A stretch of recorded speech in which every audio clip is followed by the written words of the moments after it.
early so I can get going. Hope this is finding you happy and well. Once again, I've got the glow going on here. So, hey everyone, thanks for coming in. We're going to have a little bit of an interesting topic today on empaths, empathy, and all the different reactions, etc., and things that you need to watch out for, and also things that you might need to clear away. So hopefully this is going to be very interesting. Hey Deborah,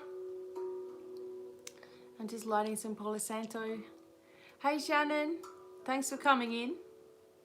And at the end of this session today, you're going to have the ability to ask questions at the end, okay? So Manisha, hi. So try to refrain from asking questions during, but at the end, hey Michelle, hey Cheryl. At the end, I'll answer some of your questions surrounding what I'm talking about. Thanks, sweetheart. So my husband, Bobby Failsafe, is here. I'm not sure if we're going to get G Mason coming in, but we'll see. Hey Vicky. So before we get started, I'll just wait for a few of you guys to come in, and then I'll explain how I'm going to do this. Hey Linda. So hopefully you're feeling happy and well, wherever you are. A beautiful sunny day, but it's getting colder outside at the same time. And I'm making up some gorgeous Mother's Day sort of kits, pampering kits for mothers. So I can't wait to show you guys that. And hopefully you guys will be with us on Saturday for another spin the wheel auction. It's the wheel's waiting. So we have a few things to show you at that time, so that's going to be awesome. But today is day 8, moving into empathy and empathic traits, and also whether this is also related to any complex trauma that you've been through as well. So it's going to be interesting for you to look at this in a different way. I am offering mentoring on complex PTSD, on anxiety, on hidden trauma, on healing from your past, on all kinds of stuff, past life stuff. And I noticed that on my website, it was saying that I was booked out. And a couple of people told me this, and I'm like, I don't have a calendar on my website at all, to do that. So I was thinking that it was all clear. And I found out that it was an app that was sitting there. So it was, blocking everybody out. So I want you to know that starting from next week, after this week, starting next week, you can book in for sessions. Hey, G, I wasn't sure if you were going to come in, but thank you so much. And looking forward to talking to you as well on Friday. So that's awesome. But yeah, so you can, if these things are hitting home to you and you need therapy around this, give yourself a few sessions with me. And, 4 sessions is really the price of 1 for a lot of other people. And I do them in groups of 4 because we really need to get to the bottom of what's going on with you. And you also get bonus stuff from me all the time whenever we're talking. So really consider it if you're finding this information to be important for you. Hey Mina, thanks so much for coming in. So again, welcome everybody. This is going to be about empathy, and as I was saying just at the beginning, save your questions and your topics and your conversations for the end, because I know that some of you are going to tell your story here. But maybe just save it until the end and I can answer some of your questions as well, because this is just a place of safety, and this is a place of protection for all of you that are listening. And sometimes people, just trigger other people, and we don't want that either. So, hey, so we'll just save all the questions and things like that to the end, and then I'm not coming in halfway in a conversation and being unsure. So an orb just flew around me. How awesome's that? Okay, I didn't see that. I didn't catch that in the camera. So awesome. Hey, Sarah, thanks for coming in. Thank you so much. So I hope that you're going to learn a lot about yourself in these different series that I'm doing. I hope that you're enjoying. Wow, that's cool. I'm glad there's an, look, it's just telling you, right? It's just telling you. I wish I could go rewind it, but I can't.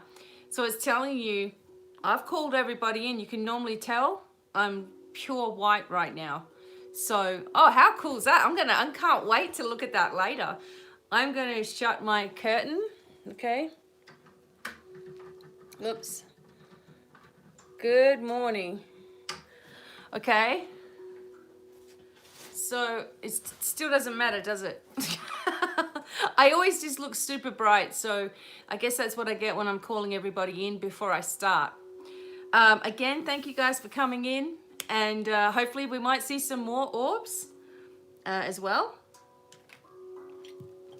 And I hope that you're going to enjoy today. Hi, Ralphie. Thanks so much for being here. Hope you're going to enjoy today. And empathy we're talking about, which if you're listening, you obviously are one, and you're trying to figure things out a little bit. And we're going to be talking about whether it's empathy or whether it's actually a trauma situation. Oh, good. I'm glad, Patty. So what we're going to do with this series, I'm really grateful, helpful. I'm really helpful. I guess I'm that as well.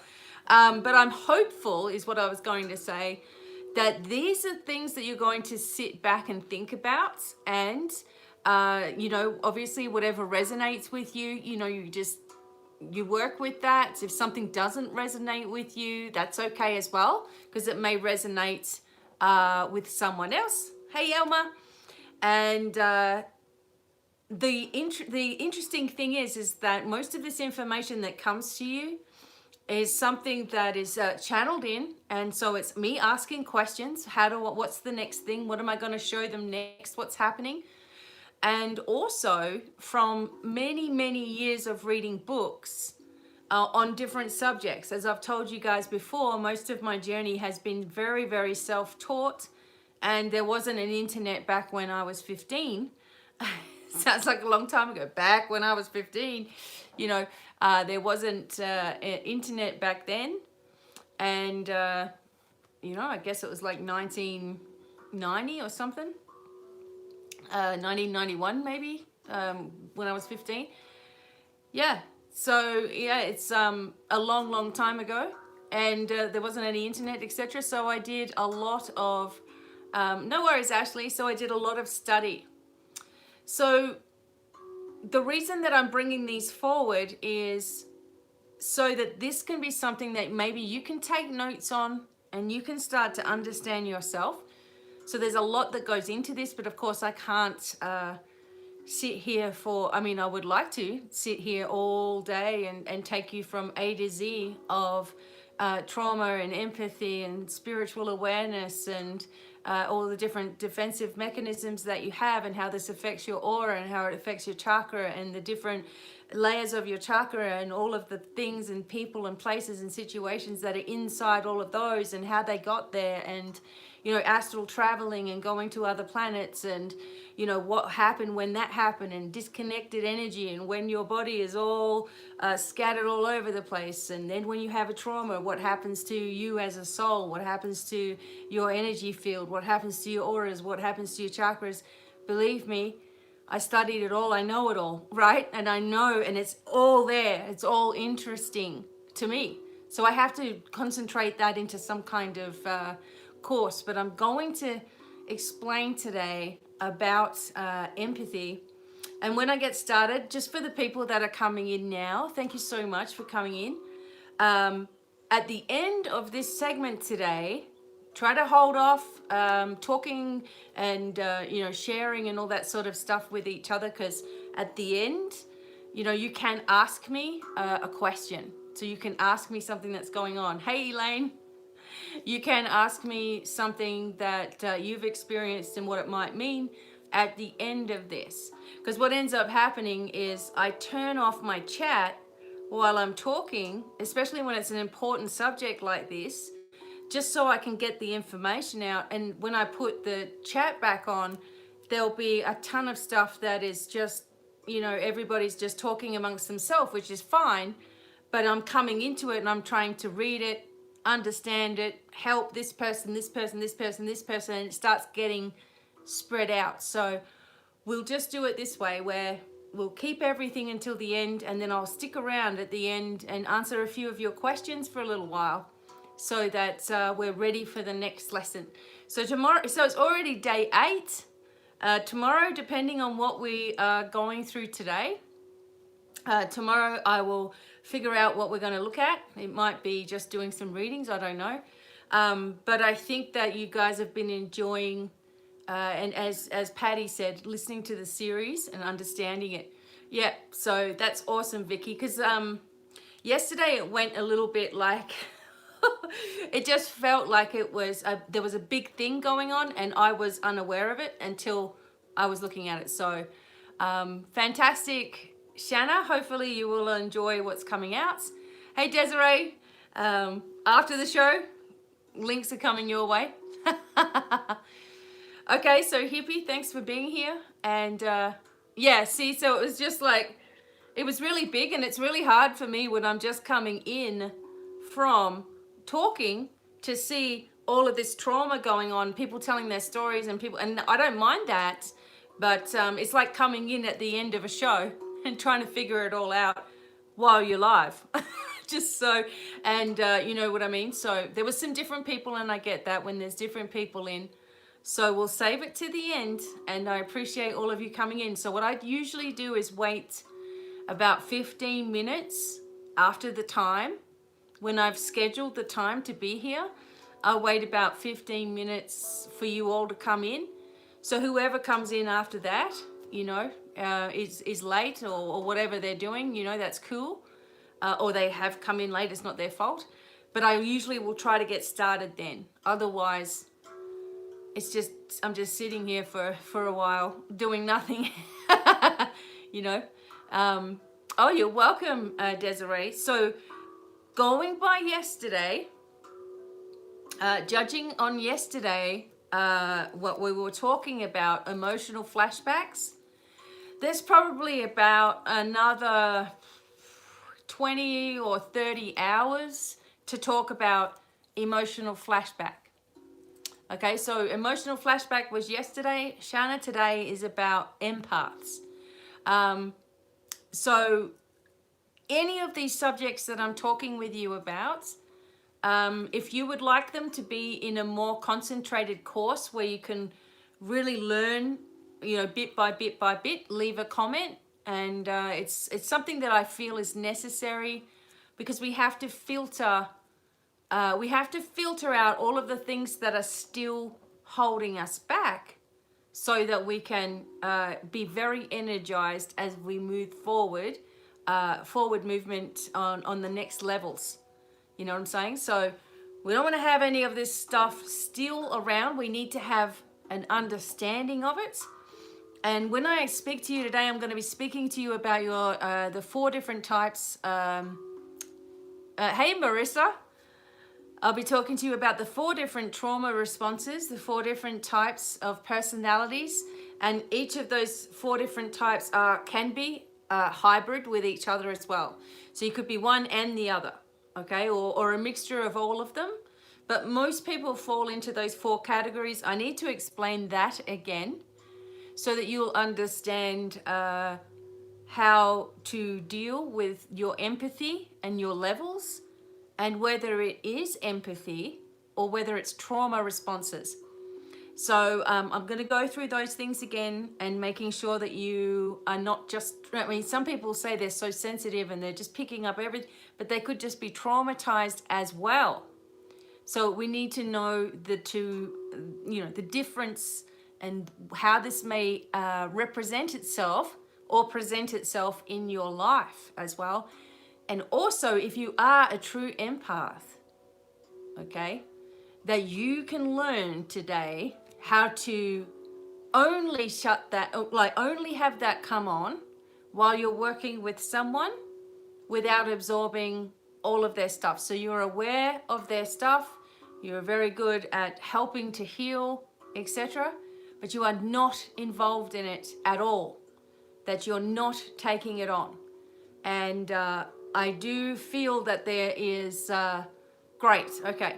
So I do feel that there are some, it's very dangerous spiritual practices out there that encourage you to feel everything.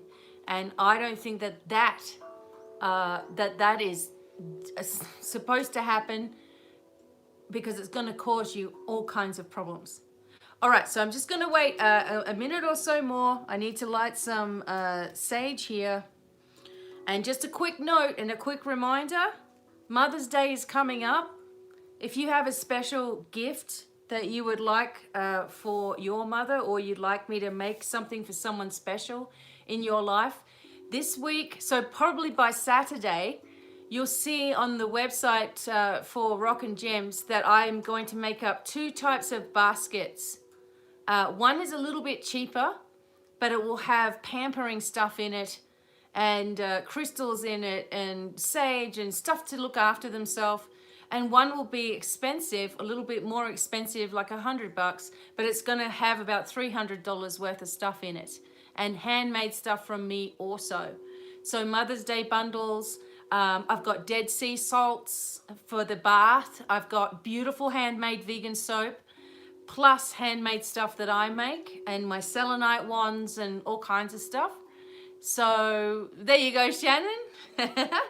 But what I suggest you do is, if you're going to buy it for your daughter or your mum or something, what you could do is write to me and tell me about favorite colors or crystals that they like and things like that, so I can personalize it. Okay, so yeah, personalizing the whole thing. All right, so when we get started, I just ask that just listen, take notes, okay? Just try to refrain from telling your stories in the chat. And then afterwards, we'll do a bit of a question and answer, and you can ask then, or tell me what you were going to tell me, because it gets confusing otherwise. And the moderators are there to moderate, you know. They don't have to, they need to enjoy the show as well. They don't want to be sitting there trying to, you know, it's not their job to emotionally heal everybody either as well. Thanks, G, no worries. So they're just there for support for you guys, and mainly to make sure that there's no negativity here. But they want to enjoy it too. So I thank you all for coming in. All right, so I'm going to get started in just a moment. And this is a big one. Oh, beautiful, Shanna. I've got some more wands and healing wands and things like that. But Saturday, we're having another spin the wheel because there's a whole lot of stock that was left from last time. So we're going to sell it off. Hey. All right, so this is going to be interesting. Okay, so as you're listening, just be open to receiving healing energy. All right, bringing in your angels, guides, loved ones, ancestors, everybody connected. Okay, so we can do this. All right. Now, I'm just going to give you a moment, and then I am going to get my notes. So when I sort of had like 5 minutes to put this together. This morning I knew I was talking about empathy, but I knew that it was going to be more than just empaths. How do I deal with being an empath? It has to be more than that, because there's more reasons why you are who you are. And so I'm going to do my best to explain the 4 categories and go through things. So, all right, let me just get this ready. Okay.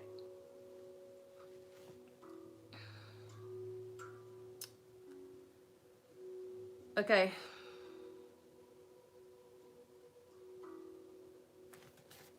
All right.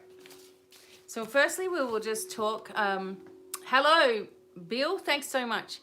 Okay, so now that I'm turning off my chat. Okay, so I'm not going to see your messages. I just ask you to keep any questions that you have or any stories that you have just to the end, because this is a big subject. A lot of people are going to be affected, but a lot of people are going to be helped today. That's what my main goal is. Okay, so I'm just turning off my chat right now. All right, so I'm not going to see your questions, so I do apologize, but thank you all for coming in. All right, today as I said, we're talking about empathy. I would guarantee that most of you that are listening, if not all of you, are empathic to one degree to another. And what that means is, being an empath is that you are very, very sensitive to the feelings, the emotions of others, and also of the places that you are, and also worldwide events. You are super sensitive to all of those things. And in some cases, you can make yourself extremely ill because you're taking on someone else's illness. Okay, so for example, in the beginning of my journey, I would take on the symptoms of people, and then suddenly I'd be feeling these things, and then suddenly I would get them a call or an email or something, and someone would want healing from the exact thing that was going on, and I'm like, hang on a minute, this is not good. I want to be able to be in connection with what's wrong with somebody, but not before they've contacted me. It's kind of invasive in a way, right? So the sensitivities and things that I felt throughout my life, through being a traumatized child and abused child, as well as many of you have been in one way or another, the sensitivities that you have because of that is you are on absolutely high alert throughout your life, because you've spent your life walking on eggshells and anticipating the next move of an abuser, or anticipating what's going to happen when they come home in a certain way, or anticipating what's going to happen when you wake up in the morning and you can hear the yelling going on in the kitchen. You're like, here we go, it's going to be one of those days. So you spend your life anticipating, thus becoming quite sensitive to other people and what they're going through, because you just want everybody to be chilled out, okay?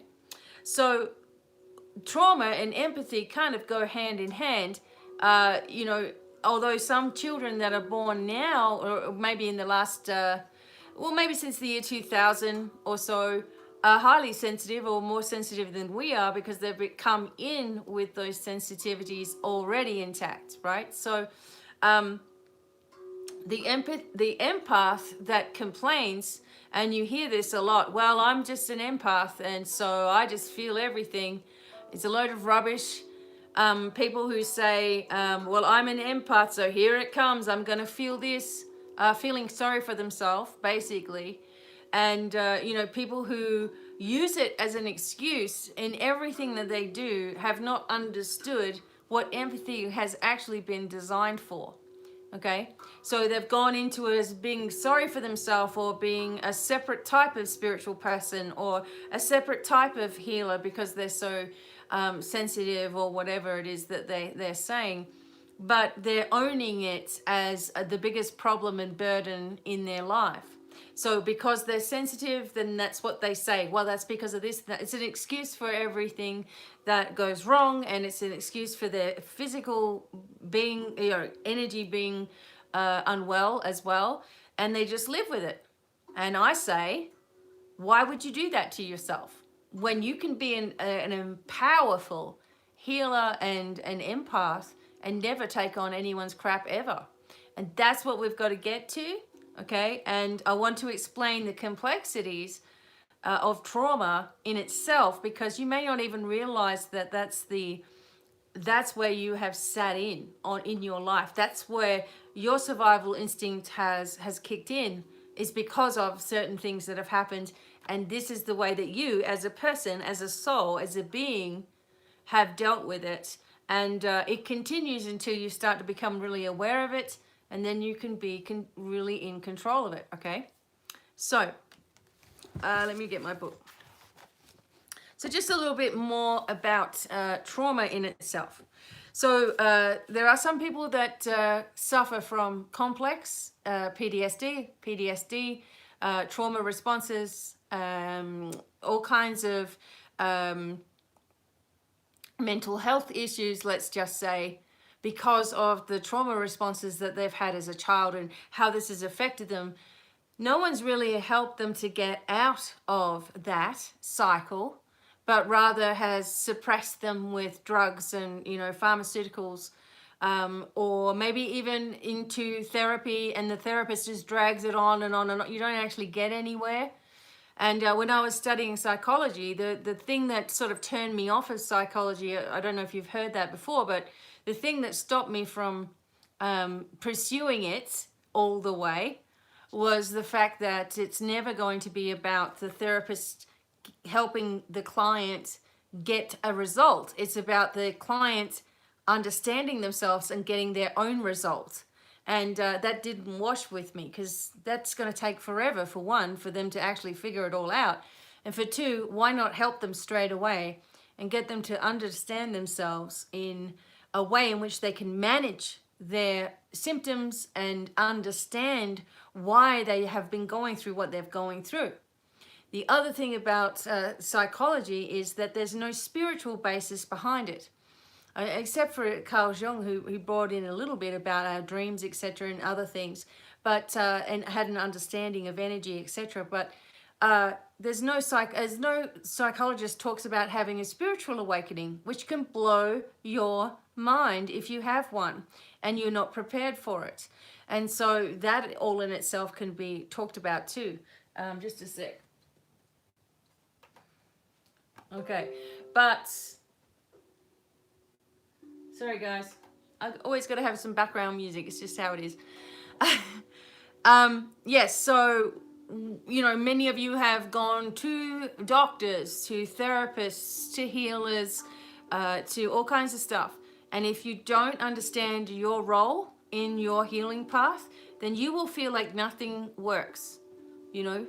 And some people tell me, you know, after they've had a session or two or something with me, they'll say, oh, I've spent thousands on, you know, all of these other therapists and stuff.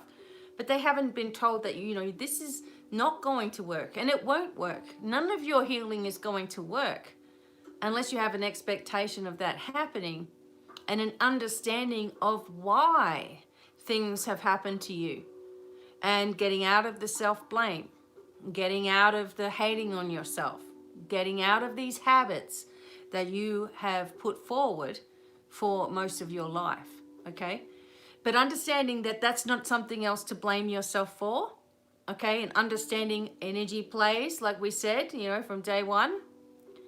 Understanding these emotional flashbacks and understanding these different parts of not only your psychological journey, but your spiritual journey, and how this goes hand in hand, could be a missing piece for both genres. So one spiritual healer may not bring any psychology into the therapy, right? Which means that's okay. You know, that's just how they're doing stuff or whatever.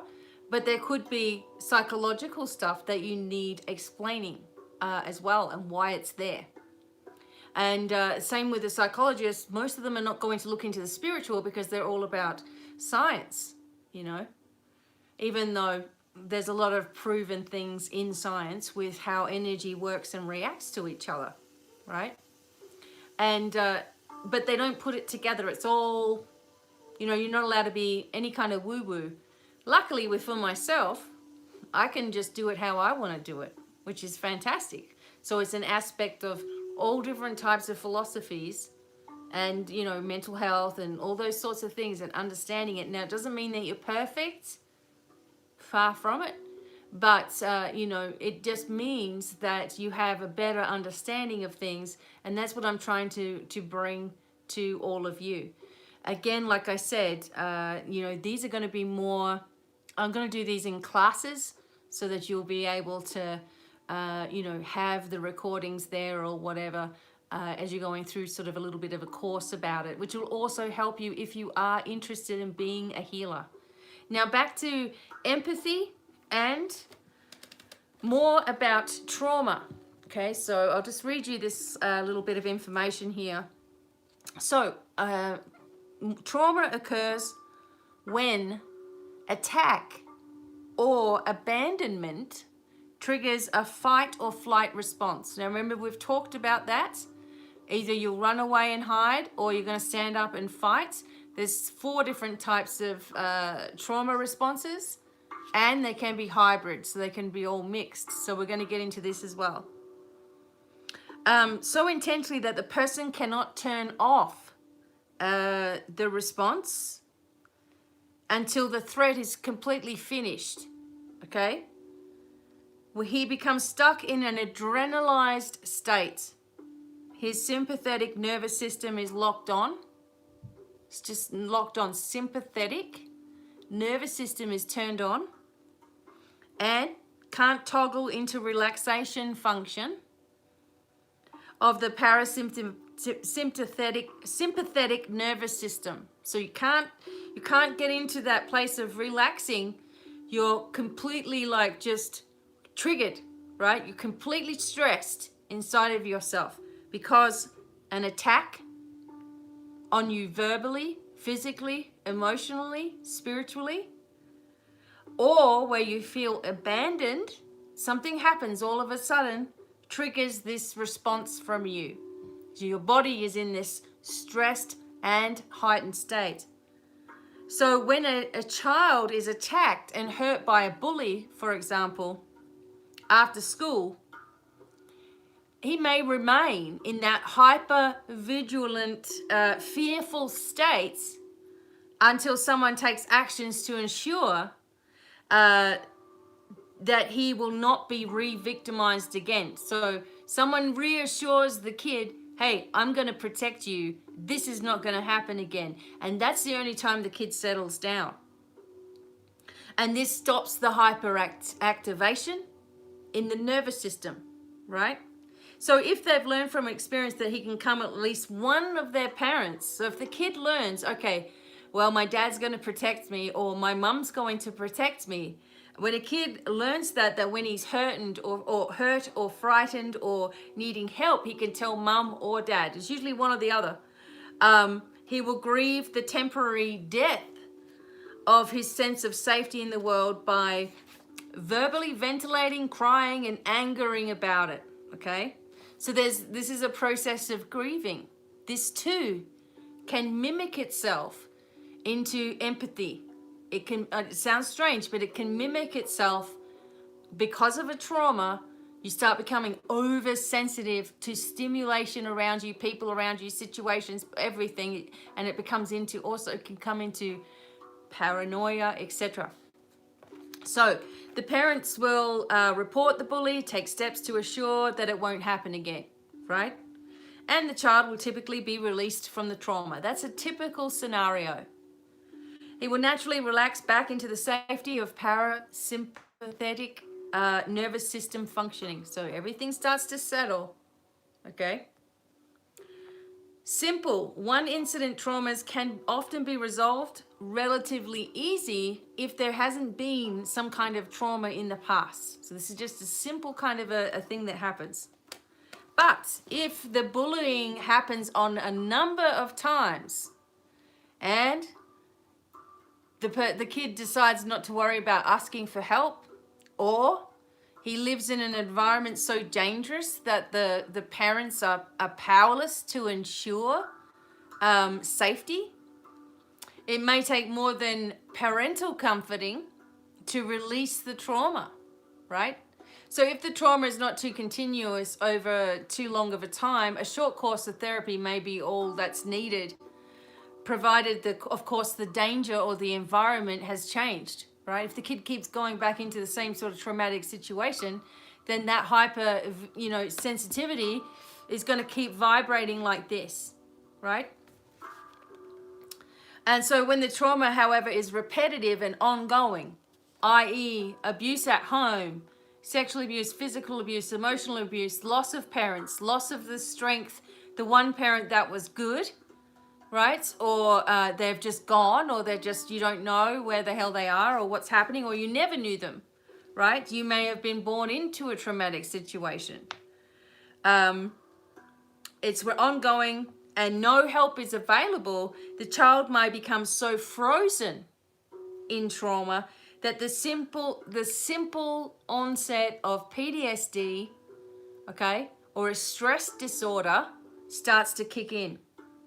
And it can occur during prolonged trauma of combat or entrapment, even in like a cult or something like that, or domestic violence situations. Now, this is talking about you as a child, your childhood, and you may say, well, there were some problems, but it wasn't as bad as others. But was there a constant threat to your safety in one way or another? Okay? And this is what ends up happening. So if a person's afflicted by ongoing family abuse or profound emotional abandonment, the trauma will manifest as particularly severe emotional flashbacks, which we were talking about yesterday, because the trauma stress response is already there. If your parent is a bully as well, then this is just like this kid hasn't got anywhere to go. And the stress and the pain of that turns into trauma responses. These trauma responses, if you're listening, you've obviously had it, okay? On one level or another, it doesn't matter what it is, your trauma in your life, in your way of doing things is your trauma, okay? So don't make the mistake of being a very nice person and saying, well, I shouldn't complain because there's all these people with 1,000 other things than me, so I should just shut my mouth. No. You have to understand that your trauma is valid, regardless of what scale it seems to be. It's very traumatic to you, okay? That's what matters. So we see in this instance of a child who gets bullied, and in one hand, okay, the parents are there and they do something about it. On another hand, the parents, the bully, they get laughed at for having someone chasing after them or being bullied at school. They get laughed at and they get blamed. It's your fault, or you're just an idiot, or you're just stupid, or you just, that's no wonder they tease you. Some parents are nasty like this because they are bitter because of the performances that happen to them. So whereas most parents would empathize with their children and never want that to happen to their children, some parents are just like, well, why should you have a better life, and just turn on their children. Again, that's a whole nother, it's a whole nother case and scenario and study, but for now we'll just stick to this. So we are talking about empathy here, and this is where it all begins, your sensitivities as a child. And the flight and fight. Okay, so flight is when there's a traumatic situation, you take off. Okay, you don't want to know about it, you're out of there. Fight is you stand up and you just want to punch someone right in the nose, and you are going to stand your ground, and anger is your trauma response. Then you have the freeze, okay, trauma response, and then you have the fawn trauma response. So we're going to have a look at these 4 things and see where you sit. And hopefully you're taking notes, okay? Because these are important little things that are being said here. Okay, so we've already talked about fight or flight a little bit. It's an automatic response of danger in all humans. We have it, okay? A more complete and accurate description is the fight, flight, freeze, and fawn response, which can be hybrid with each other. So the complexities of the nervous system wiring of this response, okay, allows a person in danger to react in 4 different ways. So the fight response is triggered when a person suddenly responds aggressively, as we said, to something that's threatening. Remember, your survival tactics are a direct response to something that is threatening to you, okay? Doesn't matter whether you sense it on a inner level or whether you know this is actually, taking place. A flight response is triggered when a person responds to a perceived threat by fleeing or launching into hyperactivity. If you've ever watched anyone who is nervous or anxious in public, for example, they may shake their leg or tap their leg on the ground. They may do something repetitive like that because that's their nervous response to try to keep it together, right? Is always moving and jiggling like this. Okay, you'll see that happening. So they launch into hyperactivity, okay? A freeze response, some of you may be this type of person, is triggered when a person realizing that resistance is futile, might as well just gives up, numbs out into disassociation and collapses as if accepting the inevitability of being hurt. They just give right into the fact that this is going to happen. And they don't worry about trying to resist it. They just let something bad happen to them. In their trauma response, it's inevitable that it's going to happen, so why fight it? Some people are like that as well. The fourth one is the fawn response. Now, this is for many of us, okay? I fall into the fawn response as well as the freeze response. So both of those are mine. A fawn response is triggered when a person responds to threat by trying to be pleasing or helpful in order to forestall the attack. Okay, so if I'm really nice, no one's going to attack me. If I'm a really nice person, then everybody will like me. If I give everything up of myself, then no one's got anything to complain about. Boy, I'm really good at keeping people happy. And inside you're frustrated and annoyed that you have to continually give of yourself to please everybody. Put yourself last to please everybody. But your first response is to do just that, because that's how you're wired. That's how your nervous system is wired, okay, in this lifetime. So, so traumatized children often over-gravitate to one of these abuse, patterns, okay, to survive. It's their survival technique. And as time passes, these can become elaborated or entrenched defensive structures that are similar to narcissistic fight, obsessive compulsive flight, disassociative freeze, or codependent fawn, okay, defenses. And that's all lessons on their own, okay? But these structures help children survive, whether you've known it or not. You've had some kind of method that you have used when you have felt threatened, whether there was a threat or not. And it started off in infancy, okay? It started off in infancy when you could sense the disappearance of one of your parents. Someone's not around. And you can sense it right from being an infant. We kind of talked about this yesterday. And that never leaves you.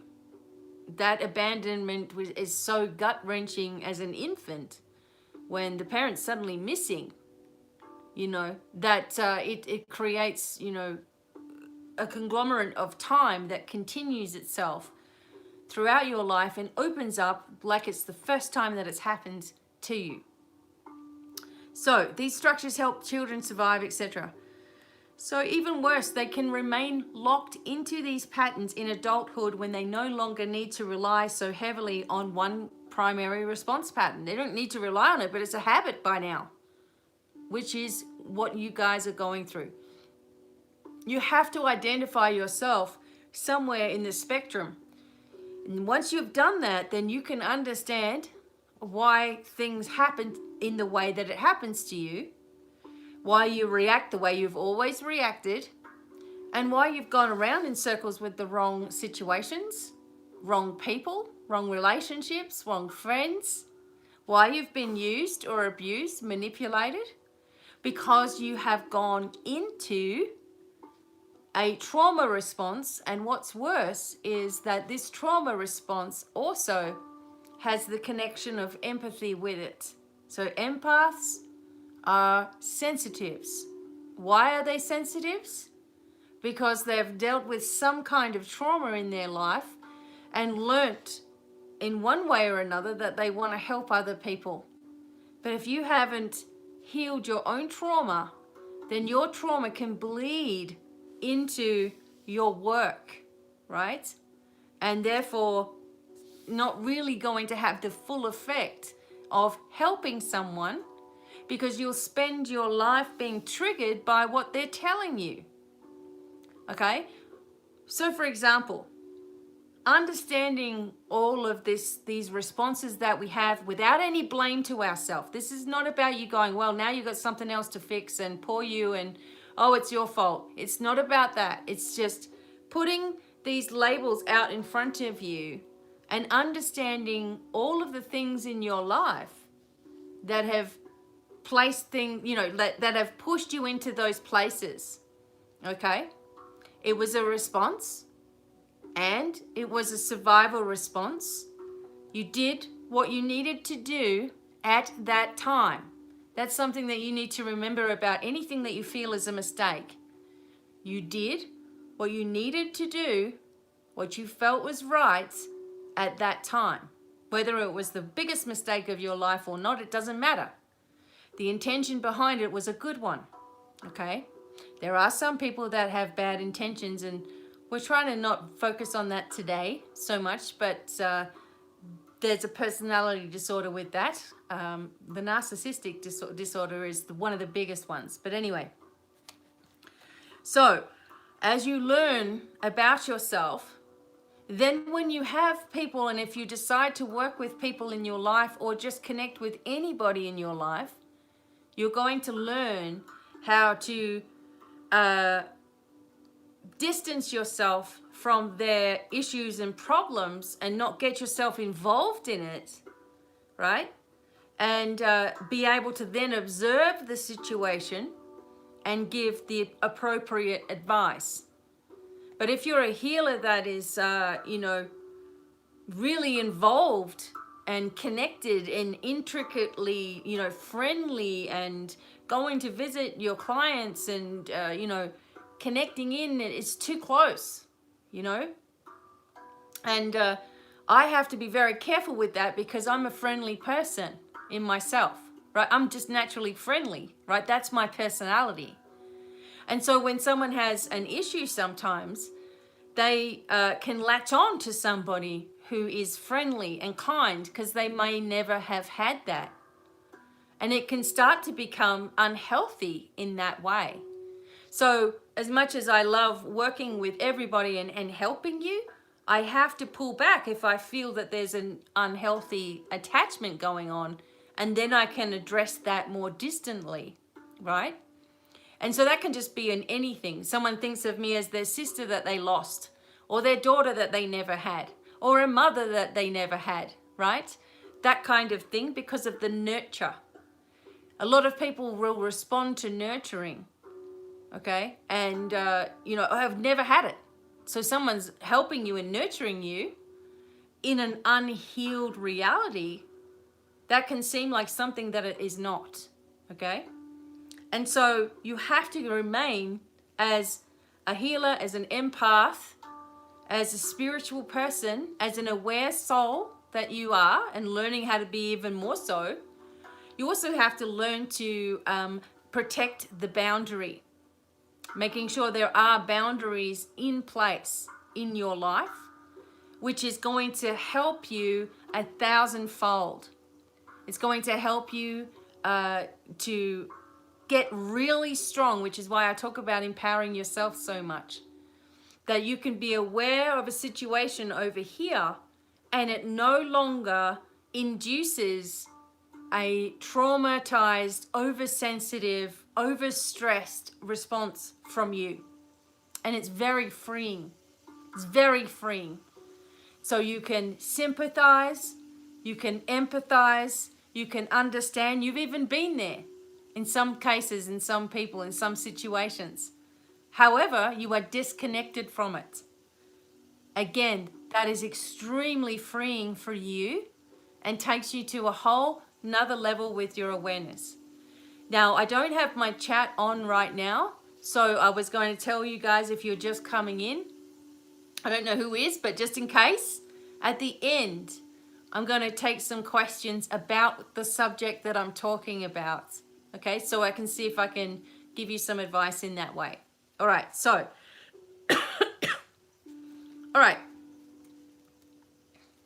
So as I said, the structures that you have keep you safe in your horrific childhood life, whatever that is for you, whatever happened to you, even if it was just one thing, okay?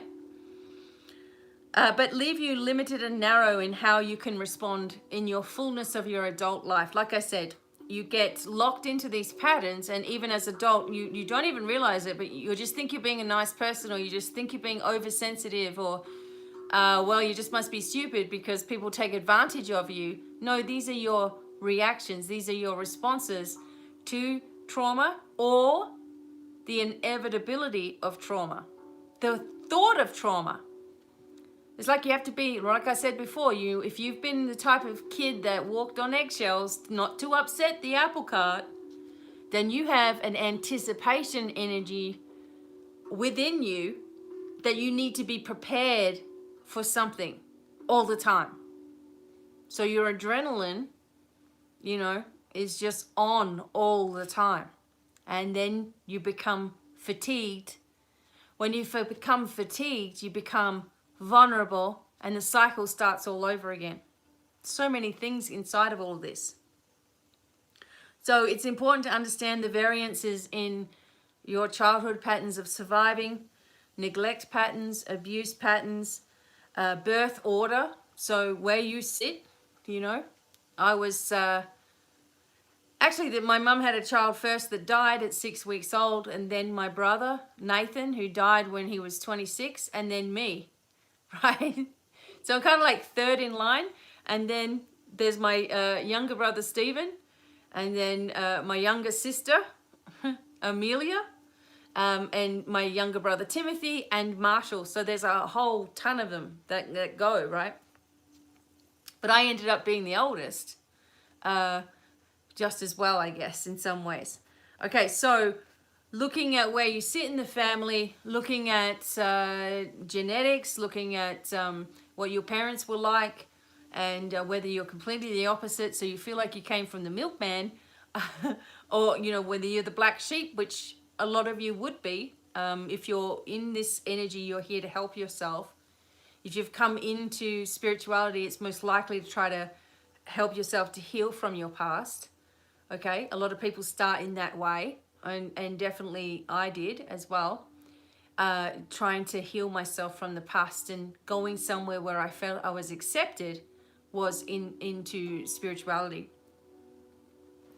So understanding the fighting response is usually coming from someone who is narcissistic tendencies. It doesn't mean fighting. How can I put it? Some people will, if you're going to be attacked on the street and it comes out of nowhere, you're going to fight, right? That doesn't make you a narcissist, okay? That's just your instinct at the time, is like, I have to fight my way out of this, or I'm going to get my way out of this somehow. Some people wouldn't. Some people would try to run or whatever. So it would fall into those things. But if you're a small child and your first instinct is to fight, which usually it isn't with kids. And remember, in our classrooms at school, I mean, I grew up in Australia, so it was a little bit different. But there's always one kid or two kids in the class that would bully everyone, or try to fight people because they were so consumed with anger, not at They weren't angry at others, all right, although that's what it was betrayed at, or like portrayed as, you know, being angry to other people. They were angry at themselves because of the way that others made them feel. So that's a big thing. Half the time when you're angry, you're really not angry at anyone else. It's you're angry at yourself because of the way that others have made you feel. And it's pissed you off, okay? To use whatever language I need to at the moment. So just to show you what I mean, okay? So the fighting person who's naturally angry, it turns into narcissism. They turn into manipulators who prey on being more powerful than everybody else, usually because they've been abused of some kinds. Flight energy, where you just, you know, as we said, you flee, you just get out of there, you have no responsibility for your situation or anything, you're just gone, right? And sometimes we flee energetically as well, move out of our physical bodies because trauma is happening, all right? And sometimes those people can become obsessive compulsive, obsessively compulsive in everything that they do. Maybe they're cleaners, they obsessively compulsive clean or eat or not eat or smoke, or they have some kind of repetitive pattern because they have to keep themselves busy all of the time. Okay, it's a way of getting out of something if you're busy.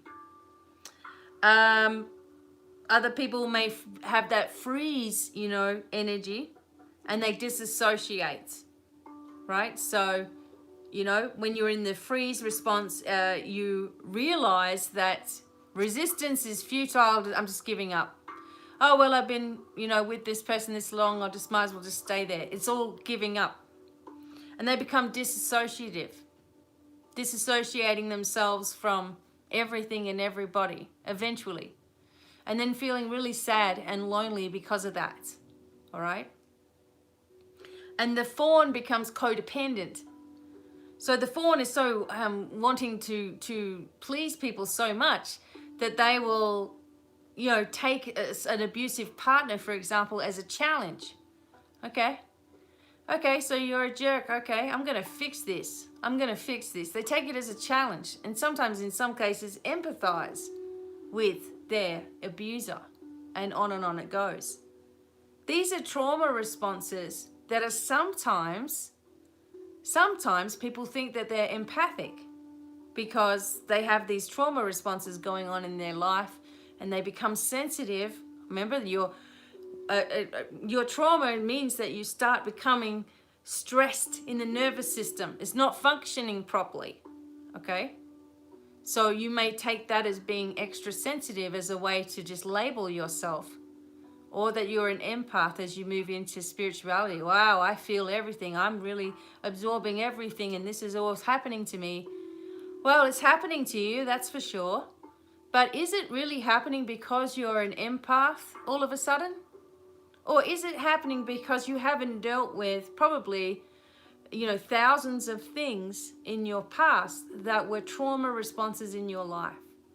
And they're mimicking themselves as, or you get out of that without fixing it. You move right into your spirituality, and the first thing that you say is, I'm an empath. That's why I've been the way that I have my whole life. I'm an empath. That's why I feel scattered a lot of the time. I'm an empath. That's why I really feel other people's pain. I'm an empath. That's why, I'm going to make a really good healer one day because I can really tune into what's wrong with people. Are you an empath or are you a trauma survivor? And is one leading into the other one? Probably, most definitely. You're going to be more of an empath and a more powerful one if you can understand the things that you've been through and the reactions that your physical body has had because of it. Okay? So you're not so hard on yourself anymore. So you don't pick up other people's things. Who wants to pick up other people's pain?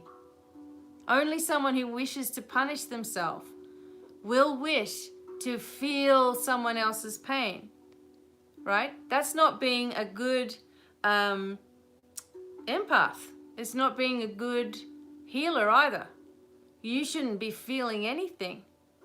The other side of the coin is like, you know, a lot of people tell me, or a lot of healers tell me, that they are completely drained at the end of the day because they really want to help people and they're using their own energy to do so. And that's just another way that you're trying to please or push yourself forward, okay, and trying to be better without understanding that it's coming from a survivor or your survival instincts, okay? So pleasing and all these triggers and all these things come from, you know, your family situation. You might have been the scapegoat, okay? You might have been, you know, the person who continually has to be the parent of her parents. You may be the person that has had to reparent yourself. You may have unexplained issues in your, you know, body, in your physical body, which has come from something that has been completely smothered over in your past. Okay? So the poor parenting that you had in the beginning, okay? And we all think, like, if you're a parent now, you're probably going to really try to do your best, right? You're going to really try to pick up on these things and not make a mistake. But instead, you know, that can also lead you to hovering over your kids all the time or spoiling them like I did, right? Just spoiling them. Like just letting them get away with stuff. Oh, you don't want to do that? Okay, no worries. You're quiet. You're being quiet. I'll go do it. I'll do it, you know? And it's also a way of throwing yourself into everything to make up for something that you felt was missing as a kid, because there must have been something missing for everyone to treat you like a piece of crap. So there must be something wrong with you. There isn't, okay? There's nothing wrong with a child. There's only bad sort of teachers and role models, okay? And then the child develops their survival technique. Some people, I've seen some people in some of the most volatile and emotionally damaging situations, and the person is sitting there completely oblivious to this being a bad situation. They're just like, oh, well, you know, that's my family. They all scream at each other, you know, that's just how things are. Don't worry about it. It's nothing. It's not affecting me. Meanwhile, the person struggles with connecting with spirit, struggles with their psychic abilities, struggles to understand spirituality, struggles to have relationships that are positive, struggles to have a good positive image of themselves. But this didn't bother them. You know, I've seen things that are extremely abusive, and the person, like I said, the person sitting there like, well, what's the problem? You know, they're good people down underneath it all. When, you know, the kid's sitting there and they have to monitor their parents' emotions, for example. You know, and I've talked about this a little bit before, but okay, so you have the parents and you have the child, all right? The parent says to the child, well, I'm really feeling unwell today. So, you know, what does that mean? And the kid's like, well, it means I'm going to have to take care of you all friggin' day while you sit down and do nothing, and I'm going to wait after you while I'm 10 years old and you're God knows how old, and I'm going to emotionally care for you because you've just announced that you're feeling unwell, which triggers to me, I need to do something to fix this. Okay?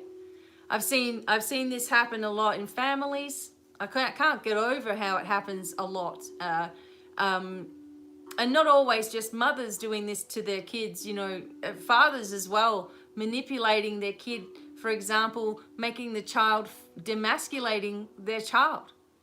Well, you're not a real man because you're crying. Or you're not a real man because, you know, why would you be watching this stuff here on TV? Well, real men, they go out and they work and they, you know, do whatever they want. So why are you being so sensitive and crying over your lost puppy? Why are you upset about that? You're just being stupid. And nullifying their emotions until one day they just explode. The child, I mean, right? So some people don't think, they think to themselves, well, I wasn't hit. I wasn't beaten. I wasn't sexually abused. So, you know, my parents are kind of a little bit strange, so big deal. No, but what were you made to do? How were you made to mop everything up? How were you made to take care of everything? In one way or another, how were you parenting your parents when you needed parenting yourself? Right?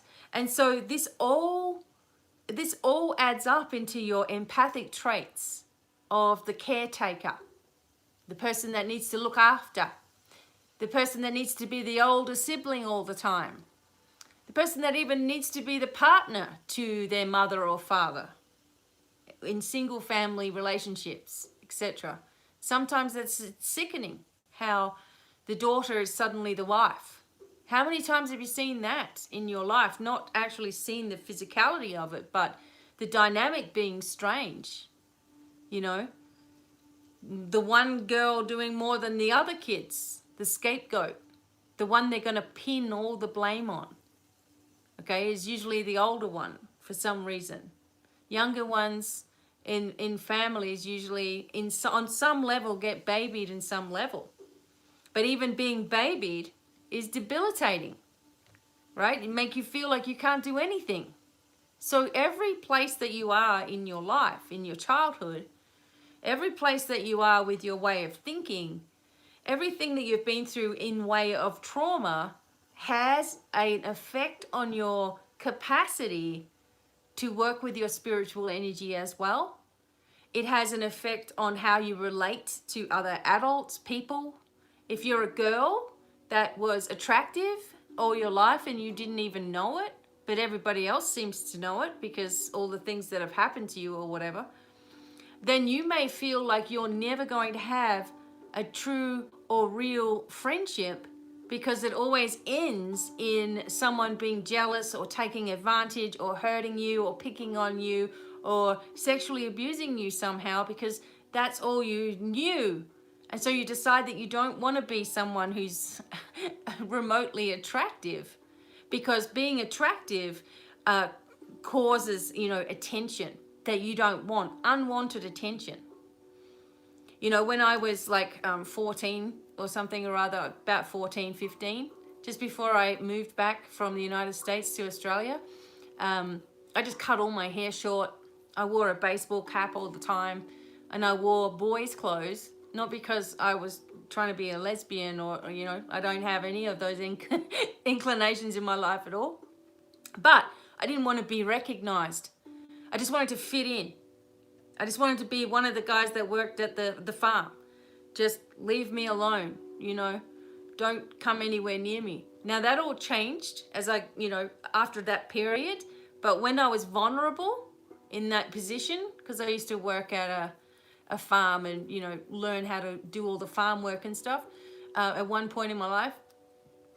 And I just shaved all my head off because it was mostly males that were at this thing. And I'm like, I don't want anyone coming near me or even recognize me as a girl. I'm going to try to look as ugly as possible. You know, just don't fit in. And this is coming from someone who had a low self-esteem in the first place. Like I didn't even think I was attractive at all.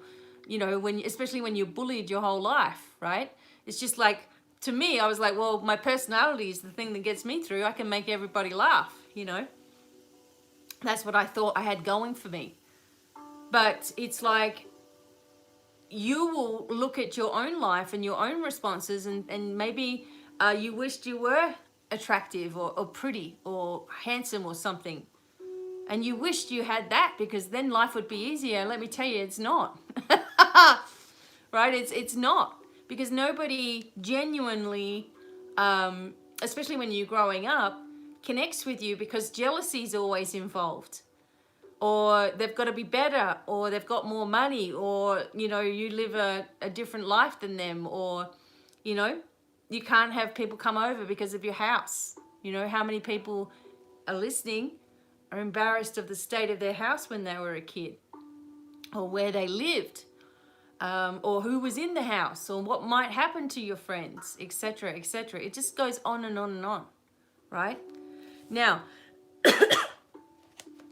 this does not have to affect you, obviously. This is why I'm saying this. Drawing attention to these things And there's so many things we could talk about, but drawing attention to these things is only so that you can check them off in a little book or write it down or something to evaluate yourself with compassion.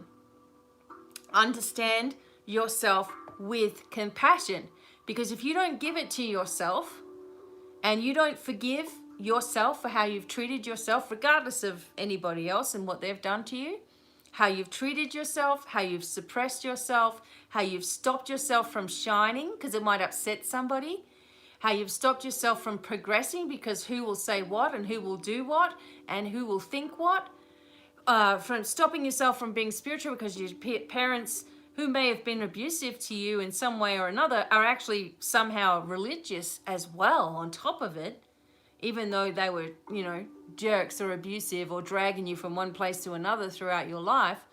You can't open your spiritual side. Maybe you have your own sexual orientations and you want to be in a certain way, but you can't reveal it because what will everybody say? You have to give the compassion to yourself, then you don't give a crap what anyone else is doing, saying, thinking, being, feeling, whatever. It's not up to you conforming to them. It's not up to you giving your life over to them. It's not up to you giving up of yourself to please all these other people. And you will fight with yourself the rest of your life if you don't recognize that behavior towards yourself that you do as well as being another form of abuse that keeps the trauma going. Okay? This is a big thing. You have to decide that you have to be the one to put a stop to that cycle as the healer of the self, because you cannot work with anybody, or you shouldn't work with anybody else until you are really aware of your own complexities on every level. Doesn't mean that you have to be healed to heal someone else. It's not about that, because we're always healing ourselves. But understanding yourself and the complexities of who you are as a soul, the different parts and pieces of who you are as a soul, what makes you who you are as a soul, how you understand the way that you've survived, how you acknowledge your trauma instead of brushing it off as that wasn't that bad, someone's had it worse, I just need to shut up, it's fine. People do that all of the time. All the time. I don't know how many thousands of people I've worked with now over the years. And one of the first things that they say to me is, well, I just didn't say anything about that because it was fine. I'm like, you got to tell me what's happened in your life so I can understand why you are in the predicament that you are in right now and tell you a way to get out of it. But then you say, oh, I forgot to tell you, my uncle, killed himself right in front of me. I forgot to tell you that. And I'm like, why wouldn't you say that? Some people keep it to themselves. Don't want to burden anybody. That's just another, part of being a fawn or a freeze personality, is that you don't disclose to others the complexities of your life because you feel it. One, you feel you're on top of it and it doesn't really matter and it didn't really affect you. And two, is that you don't think anyone's really going to listen to you anyway. So why bother? All these are responses. How you respond when you're waiting in line. How you respond when you go to the store and everyone's, just pushing in front of you. How do you respond when there's elderly people around or the very young? Are you different in those categories? Why? Okay. So people who, painfully sort of have things reinforced their whole life as well. Kind of want to talk about that a little bit also. You're painfully repeating these things in your life. So you get yourself into a relationship where you feel like you can fix it. You get yourself into a relationship where someone's physically, mentally, financially abusive. You stay because you think you've got to fix it. When someone is a narcissist and they see that you're a caring person, you will try to fix it and that'll probably be the last narcissistic relationship that you go through if you really, really wake up at that point, because you will see and you will start to see things as they are. You'll start to see the manipulation before it even happens. You'll start to connect in with this and want more for yourself. Okay? So the levels of recovering from all of these things are very complex, because it talks about each one of you individually and your individual issues. But let me just tell you that anything at all that you have been through, anything at all that you have been through in your life that has caused a traumatic response and therefore made you become extra sensitive. And sometimes we get that extra sensitivity because we're stressed and we think we're picking up on everybody else's stuff. We think we're empathic, okay? Everything can be healed, firstly, by self-acceptance. Secondly, by having a clear sense of your identity. Thirdly, by having self-compassion. By having self-protection. By having a capacity to draw comfort in relationships. Having the ability to relax, not walking on eggshells. Having the capacity for full self-expression. Being able to say whatever the hell you want, and who gives a crap what anybody thinks. That is powerful. It's not that you don't care, but you don't let it affect you, okay? One way or another. Willpower and motivation. Okay, you start getting determined to do stuff. Peace of mind. Self-care. Belief that life is a gift, okay, instead of a burden. It's a gift to us. What are we going to do with it? Self-esteem and self-confidence. Now, the self-confidence will come, and I've spoken about this a little bit before, but self-confidence comes when you first accept yourself. Confidence comes when you no longer compare yourself to all these other people, places, situations, and things that you think might be better than you. That no longer exists.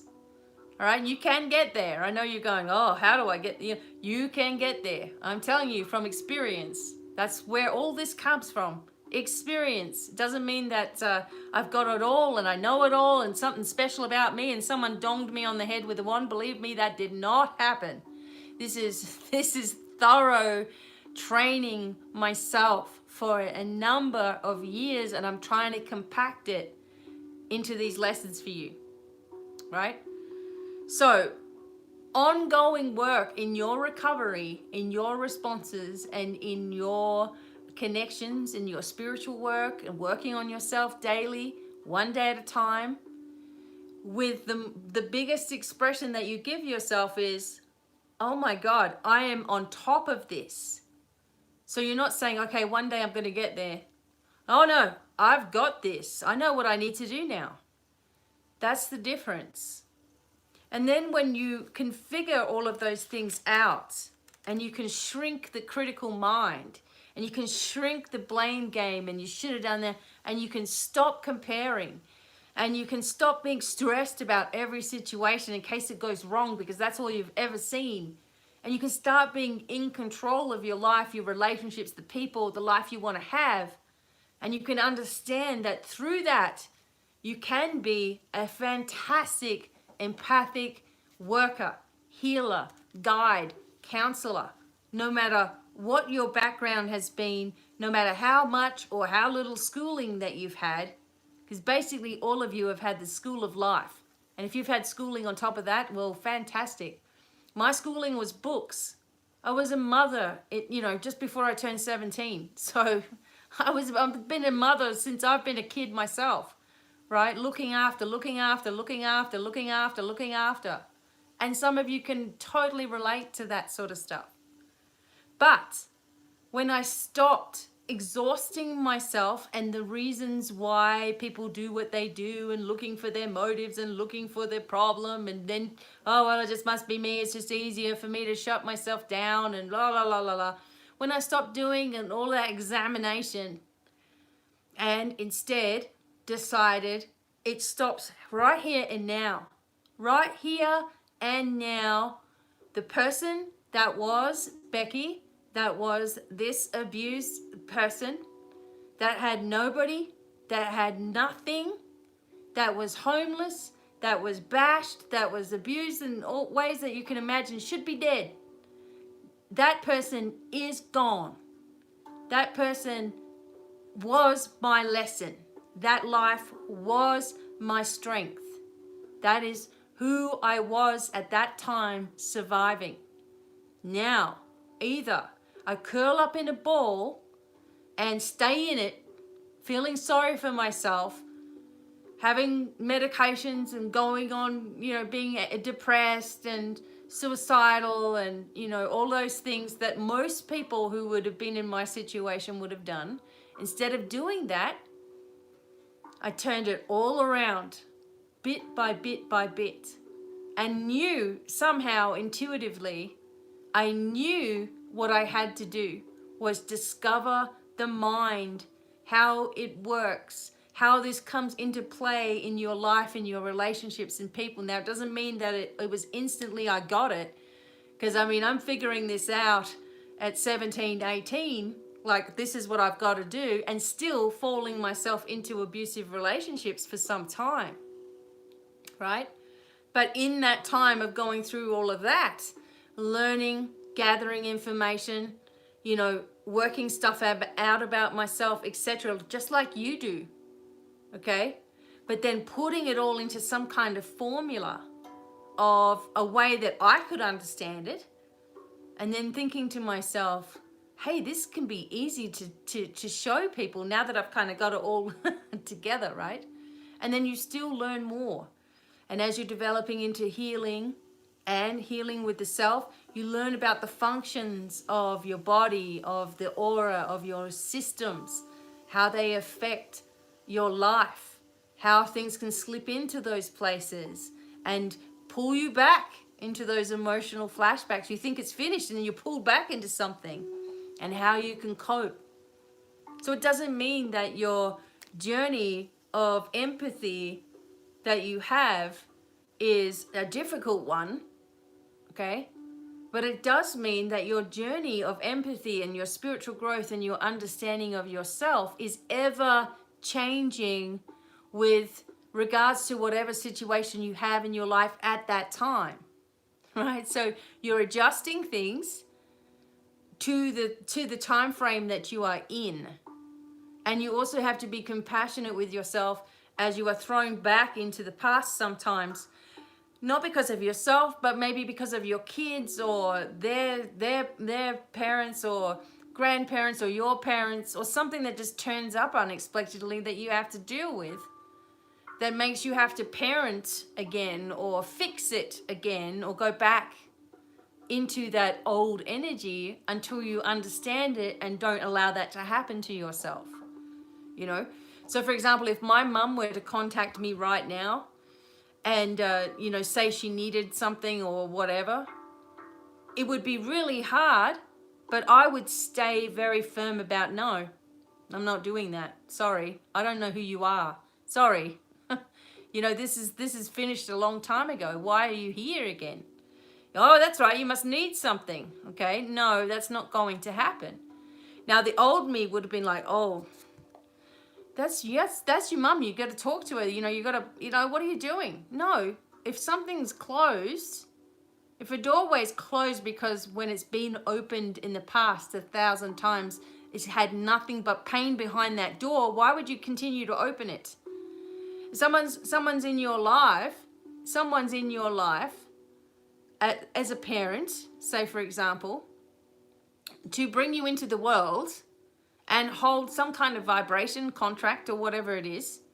That doesn't mean that if you have been abused your entire life by that person, that you need to continue being abused in your adult life.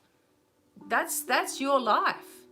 Some people will. Some people stay with their parents. Some people feel, get reeled into whatever their parents are doing because they're so desperate for their parents' approval. I learned a long time ago that was not going to happen. Okay? That my parents were never going to say, we are proud of you. And that's fine. Because I learned that I didn't need my parents to be proud of me at all. Especially when I started getting really strong with all of this stuff. It's like your whole perspective changes. You see things on such a big level, right? And it starts by recognizing that you were an infant, baby, child, growing up in your life with your own set of circumstances and your own heinous traumas that you had to deal with on one level, possibly on 1,000 levels or another, right? And that is the purpose of your journey, is to discover you amongst all of that stuff and to get out of it. And then your empathic levels will be switched on like never before, but also very controlled. Okay? If I ask for something, it's, if I ask to know something, if someone says, well, what's wrong with me then? And I'm in that place of knowing and receiving, like I always tell you to get to, make sure you're protected. Go into that place of receiving. I'll pick it up straight away. If my ego mind is just there, I'll have a guess. I have a guess what I think it might be. Usually, sometimes it's right, usually. But if I tune in properly, then, you can pick things up. You can understand things, right? You can understand not only why a person has a painful experience in their life, but where it's really stemmed from, where this is all coming in from.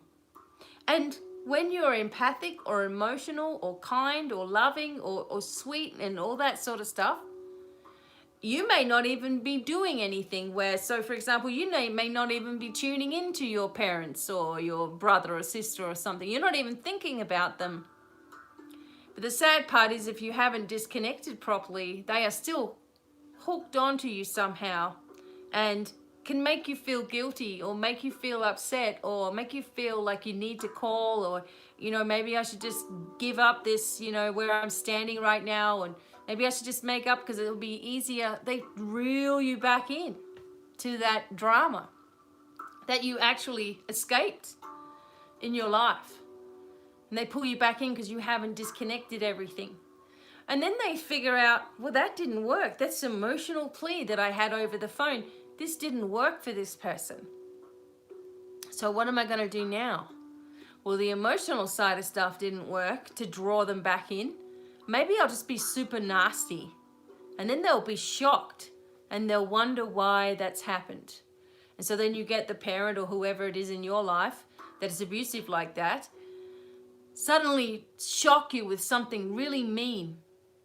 And then you don't talk. Then you don't talk to them. You're like, well, that's the last straw. And then guess what happens? That didn't work. So they'll go back to the emotional thing again until you put a stop to it completely. You send love and forgiveness to these people. That's your job. That's it though. It's not your job to continually fall into a pattern of abuse even when you're an adult. And every situation can be, so say for example, you have to live with your parents because there's some kind of issue with you physically, mentally, whatever it is. And you feel like I have to be there, who's going to look after me? There's a way around everything. So don't tell yourself that you have to be there for them to look after you, because really, if you're there, you're looking after them. That's what's really going on. So early abuse and abandonment forces the child to merge their identity with these traumatic responses. Empathy comes to the child that's been abused as a natural part of who you are. But you can be a super empath and be extremely good at what you do, but drain all of your energy out and connections out in doing it. And you don't have to.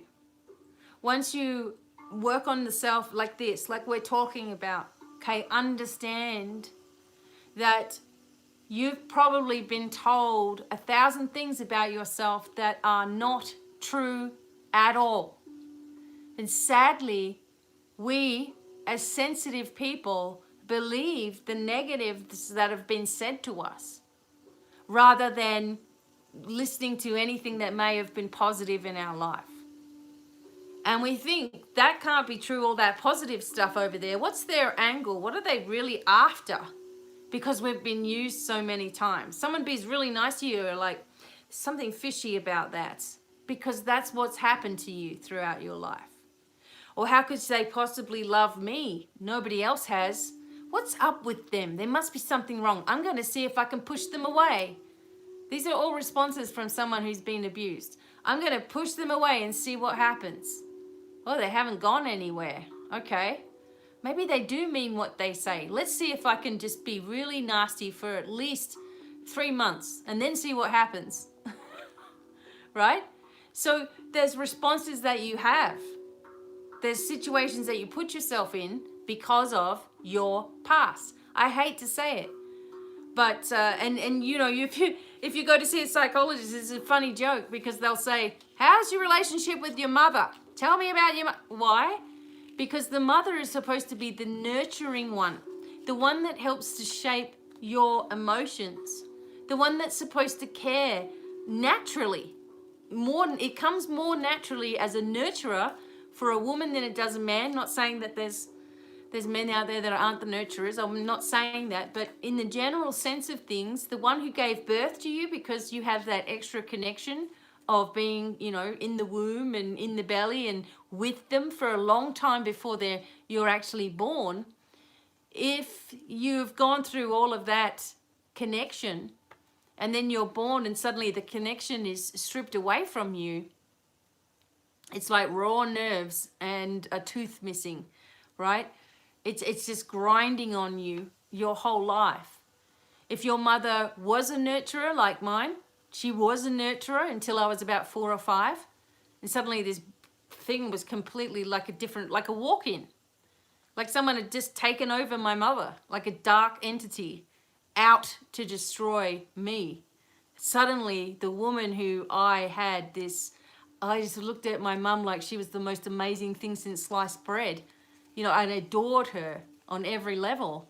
Suddenly was this stranger in the house. And that's exactly what it was like. I know some of you have said that that was the same for you as well. Now, trying to get my mother to understand that is never going to happen. But I needed to understand it. So it wasn't that suddenly, you had this nice person that was letting you get abused. No, there was this horrible woman instead of my own mother there. They looked the same, sounded even similar, but insidiously evil. So was there an attachment? Was there a walk-in? I think so, right? But I don't want to be around it for the rest of my life. I saw glimpses of my mother come back over the years in sad times. And I'm like, there she is. And I would go, believe me, I have been back time and time and time and time again, only to have the door slammed in my face energetically or for real, you know? It's like a just little nasty sting that's got to happen. Many of you know what I'm talking about. Do you keep on going with it? I don't think so. But it helps you to see dysfunctional behavior when you've been in it. All right? You can see it. Do you always trust your instincts or gut feelings? Probably not. You probably should be trusting your intuitive energy the most of anything, your gut feeling, right? And you can see mistakes that happen when you don't do that, okay? The trick is not to go into the trauma of self-blame, hating on yourself, being angry with yourself, and then being angry with others because they make you feel angry about yourself, and going through the same thing over and over and over again in your life, and then telling yourself when you go into spirituality, well, you know, I'm really empathic. I feel everything. You know, like it's a wonderful thing to feel everybody else's pain. It's not, okay? And you really have to take responsibility of your own energy space, because no one else is going to do it for you, as you've learnt throughout your whole life. There is nobody there other than you that can take care of you other than you. And yet you still abandon yourself and look for something else to come in and fix it. So the purpose of these videos, and I'll start wrapping it up because I want to talk to you guys as well if you got questions, but the purpose of these videos was I knew that there needed to be 12 solid days of some kind of advice that was coming at you, right? Spiritually, physically, mentally, emotionally, whatever it is.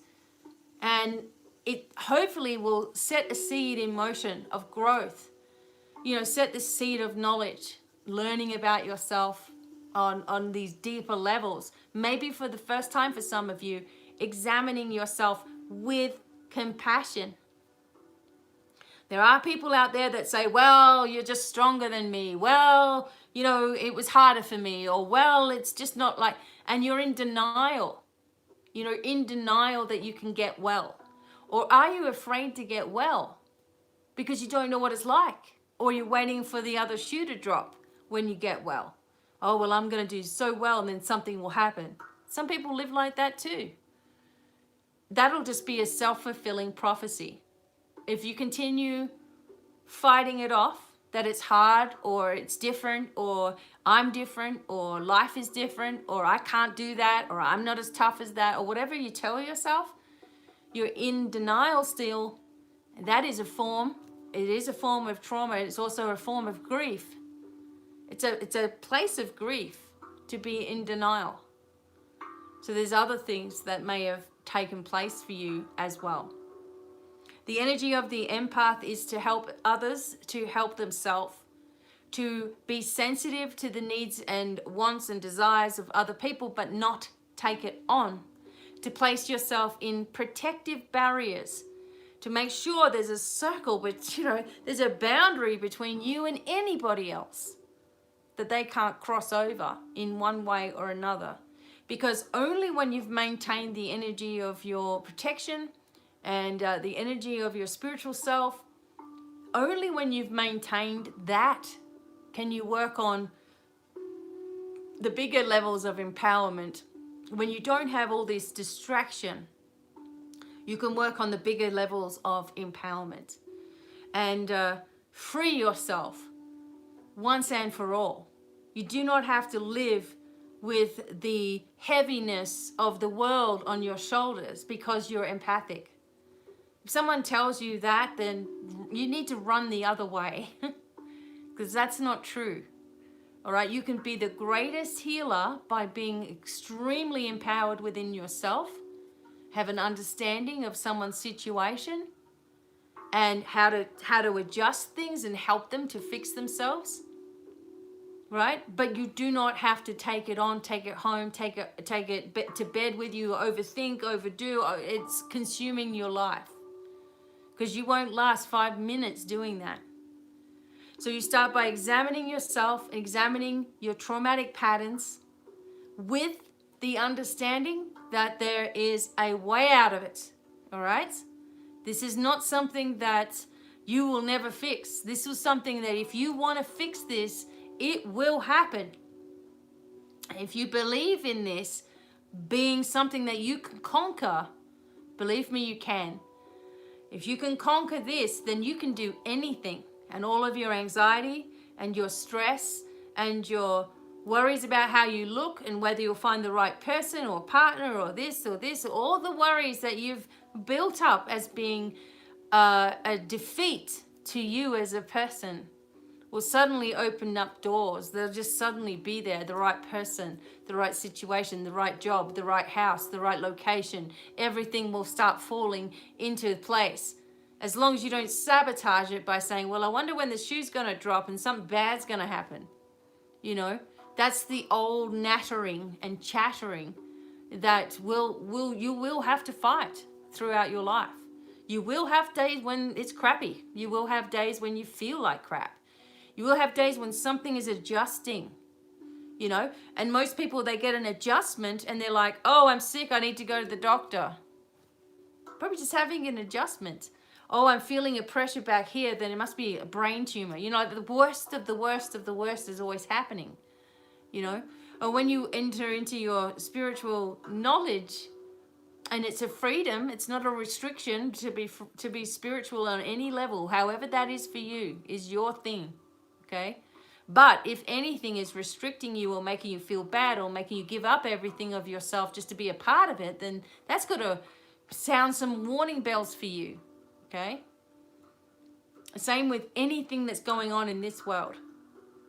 You know, if we are being made to do something out of fear, doesn't matter what that is, then we are being psychologically abused. We're having a trauma response all over again. Okay? So now I'm going to, I hope that that was helpful to you guys. I'm going to put the chat back on. Now I'll take a few questions. I can't be here for too much longer because we've got our son coming over, but I will take some questions, and I do hope that this has been helpful to you as well. Okay.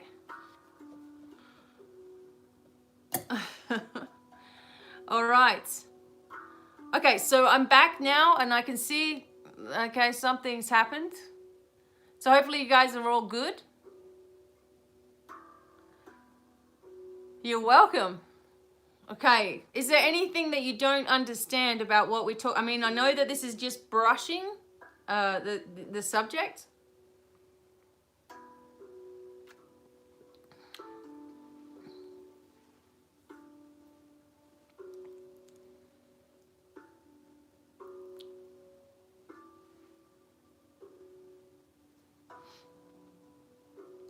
But if you've got something that you need to ask me, don't try to, this has been, oh good.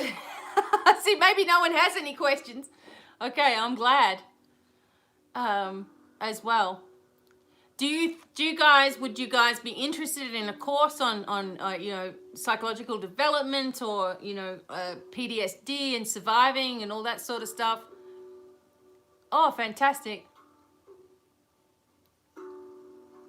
Oh, beautiful. Rose quartz would be helpful as well, hippie. Selenite also as well. Excellent, Shana. I know there's situations in there that I'm just brushing over some things as well. My intention is not to upset anybody, of course. I'm just trying to be here to help. There are complexities with each person in each case, of course. And I always suggest, you know, if you really need something personally, talk to me. It does take more than one phone call.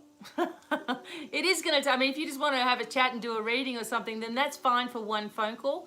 But my mentoring services are 4 sessions that you pay for and 1 that you get extra for free. So, and you get 4 for the price of 1. So, oh, fantastic, hippie, because that will help draw out any negative energy as well.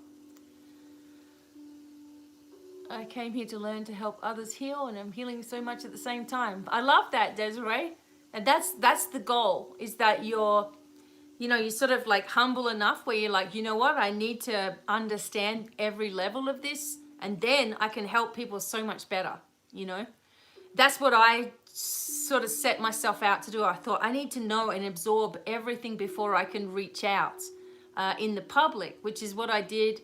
And then back in 2009, I came out. So it's been 12 years here now,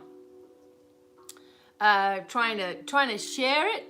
Of course, I used to be in a very, very different position when I first started making videos. Yeah, I'm your personal psychologist.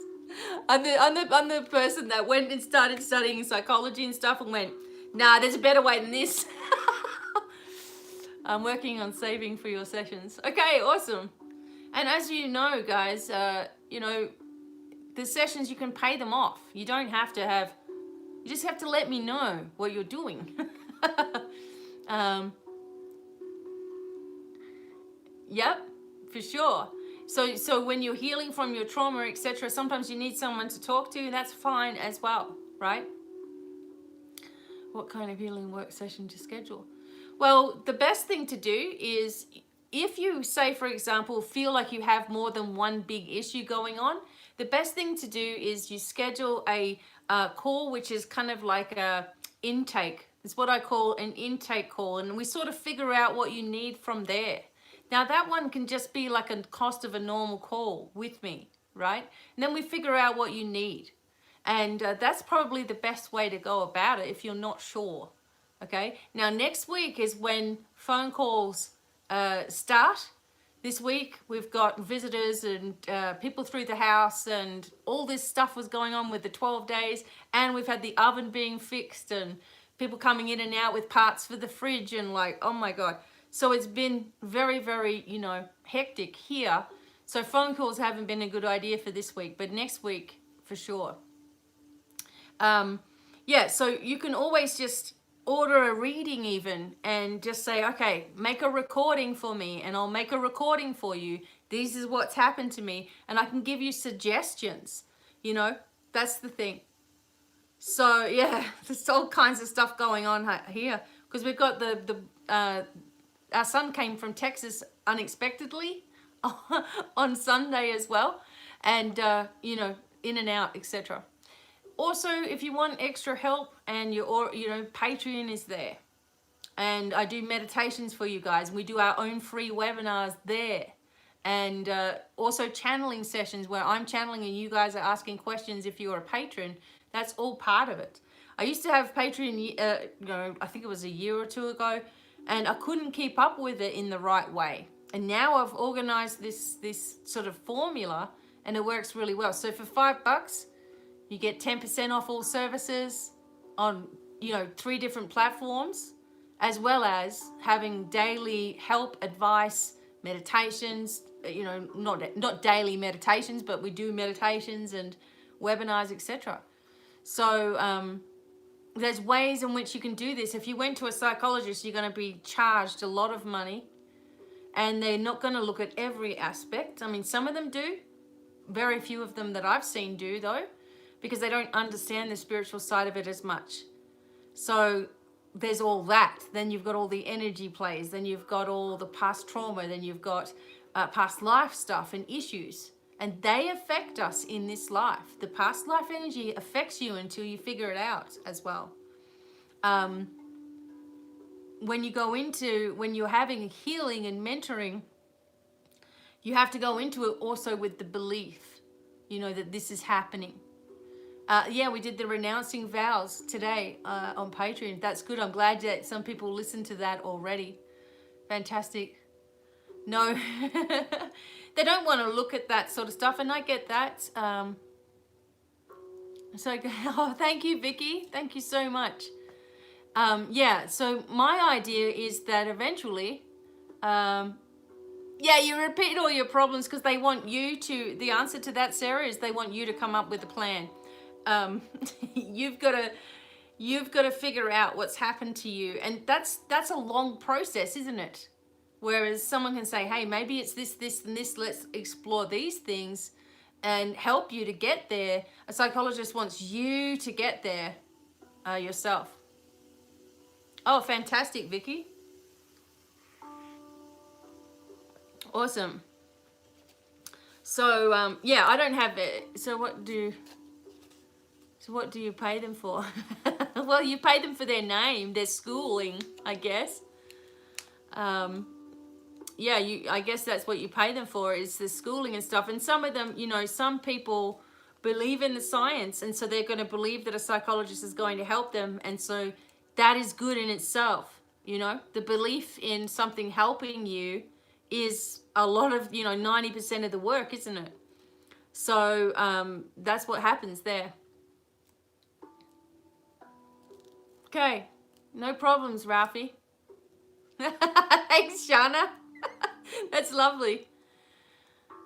So, oh, fantastic. Yeah, so, you know, there's even more, like what I've just told you guys today. Each part of what I've said has about 25 different parts as well.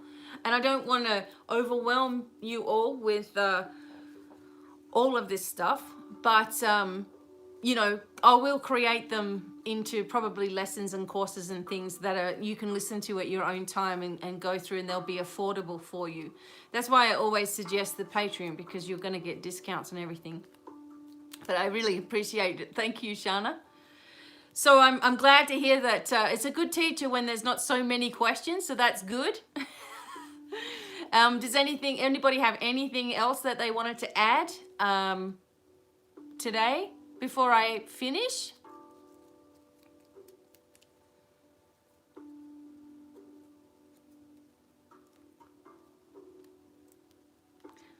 If not, that's awesome. Thank you very much, Desiree. I really appreciate it. And getting out your, oh, the squirrels out there. How cool. Getting your, oh, thank you. Yeah, there's 41 people. Thank you, Shana. Awesome. Okay, everybody. I thank you once again. I'll be back tomorrow. Who knows what we're going to discover tomorrow. I hope that you will absorb and listen and re-listen perhaps to this and take notes as well. And until the next time, thank you once again for being here. Thank you to my husband for being an amazing help to us all. Yep.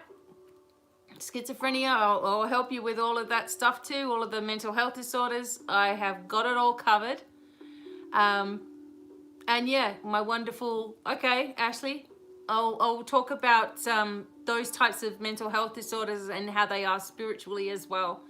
Also. So thank you very much, each and every one of you, my husband and G for being here. And I'll see you guys Saturday auction. Make sure you guys are here on Saturday to spin that wheel behind me and win some prizes. Okay? Blessings to all of you. Lots of love. Bye for now. Bye.